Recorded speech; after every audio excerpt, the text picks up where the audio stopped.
वादी श्री गोविंद सिंह पुंडीर है, इन्होंने राजपुर थाने पर एक शिकायत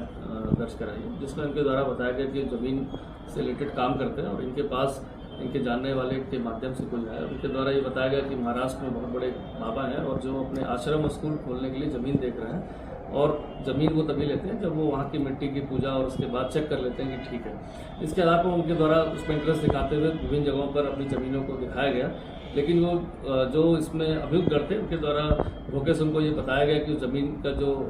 सॉइल था वो टेस्ट में पास नहीं हुआ है, लेकिन ऐसी एक ज़मीन हरियाणा करनाल में भी किसानों की है जहाँ पर सस्ते दामों में मिल जाएगी, और चूंकि वो डायरेक्टली संस्था से जुड़े हैं तो उसको नहीं खरीद सकता। अगर वो इंटरेस्टेड है तो सस्ते दामों में मिल जाएगी, जो वो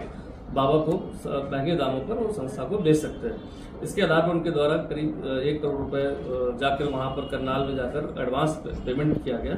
और इसके बाद उनकी मुलाकात बाबा से कराई गई, और इसके बाद उनको जब पूरा विश्वास हो गया कि ये ज़मीन पास हो गई है, उनके द्वारा बताया गया इस पूरी ज़मीन की 52 करोड़ रुपए में वो डील हो रही है, और ये सब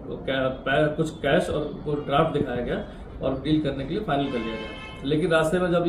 इनको ये डील करने रजिस्ट्री करने वादी जो जा रहे थे तो उनको बताया गया कि उनका पैसा रास्ते में इनकम टैक्स वालों ने पकड़ लिया है,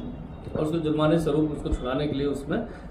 3 करोड़ रुपए की आवश्यकता होगी, और टोटल 6 करोड़ रुपए जुर्माना हो रहा है, जिस पर उनके द्वारा विश्वास करते हुए 3 करोड़ रुपए उनके द्वारा दे दिए गए। और इस तरह अलग अलग समय पर धोखाधड़ी करके 7 करोड़ 32 लाख रुपए ले लिए गए। तो समस्त जानकारी इनको वहाँ मौके पर किसानों से जाके वार्ता करने को हुई तो पता चला कि ऐसी कोई जमीन नहीं थी, और पूरा गैंग उनके साथ लगातार